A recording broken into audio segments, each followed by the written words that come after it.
할렐루야. 우리의 삶을 오늘까지 인도해 주신 하나님을 찬양합니다. 오늘 우리의 삶을 하나님께 온전히 맡기심으로써 하나님의 주시는 은혜를 충만히 누리시기를 소망합니다. 기도하겠습니다. 아버지 하나님, 오늘도 우리를 잠에서 깨워주시고 하루의 가장 첫 시간을 하나님과 교제하며 예배케 하심을 감사합니다. 하나님, 우리의 힘은 하나님으로부터 오며 우리의 지혜 역시도 하나님으로부터 옴을 기억합니다. 하나님, 우리의 삶의 원천은 하나님이시고 우리의 지혜의 원천은 하나님의 말씀임을 알게 하여 주셔서 오늘도 하나님과 동행하며 하나님의 말씀에 순종하는 삶을 살아갈 수 있도록 인도하여 주시옵소서. 예수 그리스도의 이름으로 기도하옵나이다. 아멘. 다 함께 찬송가 315장 찬양 드립니다.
이 시간 우리에게 주시는 하나님의 복된 말씀은 구약성경 잠언 24장 1절에서 14절까지의 말씀입니다. 구약성경 937쪽입니다. 너는 악인의 형통함을 부러워하지 말며 그와 함께 있으려고 하지도 말지어다. 그들의 마음은 강포를 품고 그들의 입술은 재앙을 말함이니라. 집은 지혜로 말미암아 건축되고 명철로 말미암아 견고하게 되며 또 방들은 지식으로 말미암아 각종 귀하고 아름다운 보배로 채우게 되느니라. 지혜 있는 자는 강하고 지식 있는 자는 힘을 더하나니 너는 전략으로 싸우라. 승리는 지략이 많음에 있느니라. 지혜는 너무 높아서 미련한 자가 미치지 못할 것이므로 그는 성문에서 입을 열지 못하느니라. 악행하기를 꾀하는 자를 일컬어 사악한 자라 하느니라. 미련한 자의 생각은 죄요 거만한 자는 사람에게 미움을 받느니라. 네가 만일 환난날에 낙담하면 내 힘이 미약함을 보임이니라. 너는 사망으로 끌려가는 자를 건져주며 살육을 당하게 된 자를 구원하지 아니하려고 하지 말라. 네가 말하기를 나는 그것을 알지 못하였노라 할지라도 마음을 저울질하시는 이가 어찌 통찰하지 못하시겠으며 네 영혼을 지키시는 이가 어찌 알지 못하시겠느냐. 그가 각 사람의 행위대로 보응하시리라. 내 아들아, 꿀을 먹으라. 이것이 좋으니라. 송이꿀을 먹으라. 이것이 네 입에 다니라. 지혜가 네 영혼에게 이와 같을 줄을 알라. 이것을 얻으면 정령이 네 장래가 있겠고 네 소망이 끊어지지 아니하리라. 아멘. 무더운 여름을 맞아 사람들은 삼계탕과 같이 몸에 좋은 보양식을 먹으므로 무더위를 이겨냅니다. 저는 얼마 전 삼계탕을 먹으면서 사람들은 이처럼 몸에 좋은 보양식을 찾아 먹으며 원기를 회복하는데 우리 그리스도인들은 영혼에 좋은 보양식을 찾아 먹으려고 얼마나 애쓰는가에 대해 생각이 미치게 되었습니다. 그런데 오늘 말씀에 바로 이에 대한 해답이 있다는 사실을 발견했습니다. 13절, 14절입니다. 내 아들아, 꿀을 먹으라. 이것이 좋으니라. 송이꿀을 먹어라. 이것이 네 입에 다니라. 지혜가 네 영혼에 이와 같은 줄을 알라. 이것을 얻으면 정령이 네 장래가 있겠고 네 소망이 끊어지지 아니하리라. 오늘 잠언의 말씀은 꿀의 특징을 좋다와 달다라는 말로 표현하고 있습니다. 다시 말해서 꿀을 먹으면 몸에도 좋고 입에도 달다는 뜻입니다. 그런데 오늘 말씀은 꿀을 먹으라 라는 말과 지혜가 내 영혼에게 이와 같다는 말이 서로 연결이 되어 있다는 사실을 알 수 있습니다. 다시 말해서 몸에 좋은 꿀을 먹는 것처럼 영혼의 보양식인 하나님의 말씀을 먹으라는 말씀입니다. 시편 19편 9절에서 10절에는 이렇게 기록이 되어 있습니다. 여호와를 경외하는 도는 정결하여 영혼까지 이루고 여호와의 법도 진실하여 다 의로우니 금, 곧 많은 순금보다 더 사모할 것이며 꿀과 송이꿀보다 더 달도다.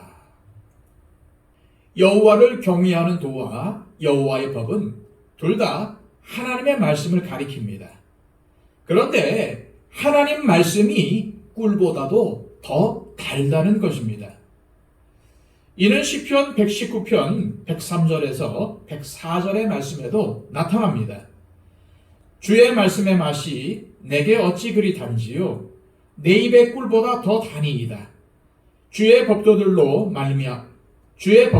말미암아 내가 명철하게 되었으므로 모든 거짓 행위를 미워하나이다. 그러므로 오늘 잠언 말씀에서 꿀을 먹으라는 말은 영혼의 양식인 말씀을 먹되 몸에 좋은 꿀을 먹는 것처럼 달게, 기쁘게, 감사하게 먹으라는 의미가 됩니다. 그렇게 달게, 기쁘게, 감사하게 하나님의 말씀을 먹으면 그 말씀은 곧 나에게 지혜가 됩니다. 그리고 무엇보다도 하나님의 지혜의 말씀은 우리에게 장래가 있게 하고 소망이 끊어지지 않게 한다는 것입니다. 오늘 말씀의 핵심은 먹어야 한다는 겁니다. 그것도 달게 맛있게 먹어야 한다는 것입니다. 그럴 때 우리의 영혼이 살찌고 건강해져서 장래가 있고 소망이 있다는 것입니다. 우리는 이 사실을 절대 잊지 말아야 합니다. 우리가 암송하다시피 하는 시편 1편에 뭐라고 되어 있습니까? 복 있는 사람은 오직 여호와의 율법을 즐거워하여 그 율법을 주야로 묵상하는 자라고 하지 않습니까? 우리는 몸의 보양식인 꿀을 먹는 것처럼 영혼의 보양식인 말씀을 먹어야 합니다. 그리고 시편에서 하나님의 말씀이 송이꿀보다 더 달다고 했던 것처럼 말씀의 맛이 달게 느껴져야 합니다.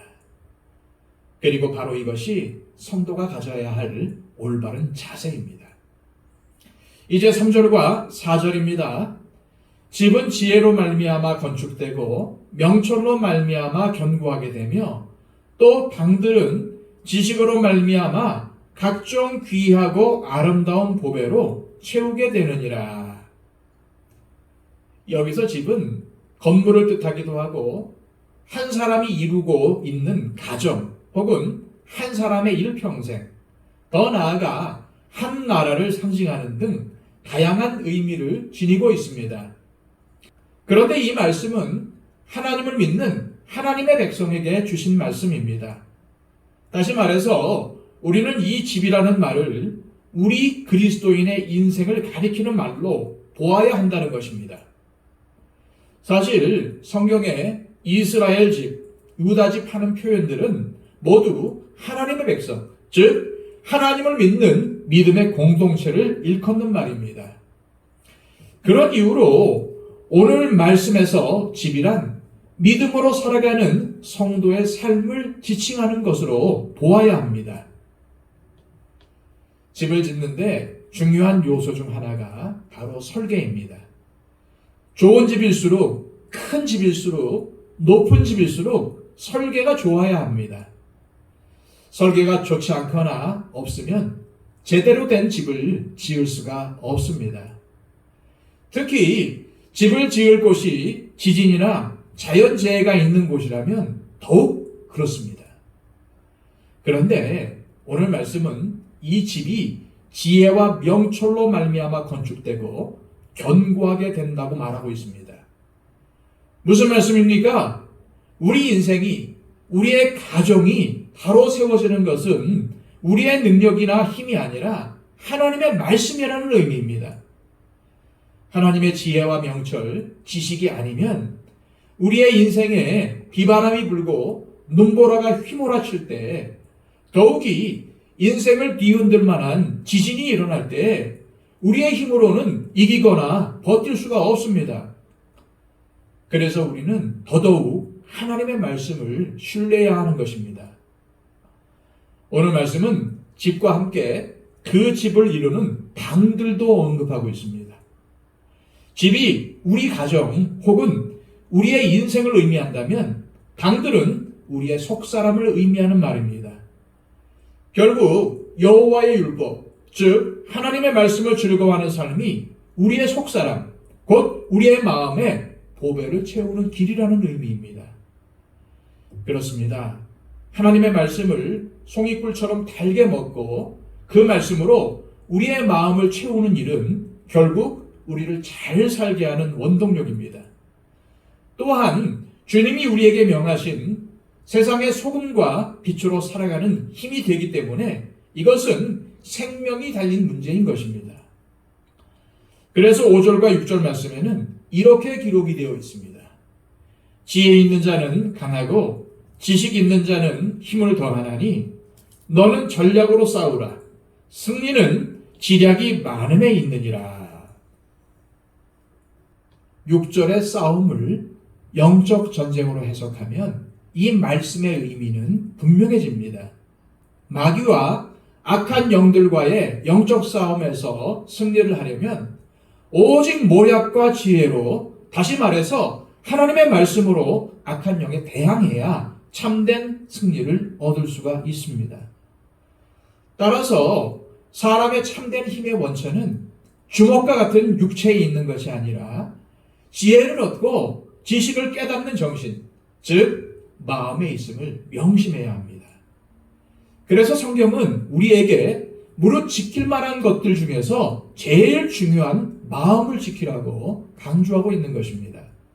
그런데 그 마음을 지키는 길은 영혼의 보양식인 하나님의 지혜의 말씀, 지식의 말씀을 먹고 그 말씀을 내 발의 등과 빛으로 삼아 따르는 것입니다. 이것이 마음을 지키는 유일한 길입니다. 그럴 때 하나님의 말씀을 통해서 주어지는 은혜가 우리의 삶을 다르게 만드는 것입니다. 계속해서 7절입니다. 지혜는 너무 높아서 미련한 자가 미치지 못할 것이므로 그는 성문에서 입을 열지 못하느니라. 여기서 높다라는 말은 가치 있다는 의미입니다. 즉 지혜의 가치를 모르는 미련한 사람은 절대로 지혜를 얻을 수 없다는 사실을 나타내는 비유적 표현입니다. 그러면서 미련한 자가 성문 어귀에서 논쟁이 벌어질 때 감히 지혜로운 자에게 아무 말도 못할 것을 말씀하고 있습니다.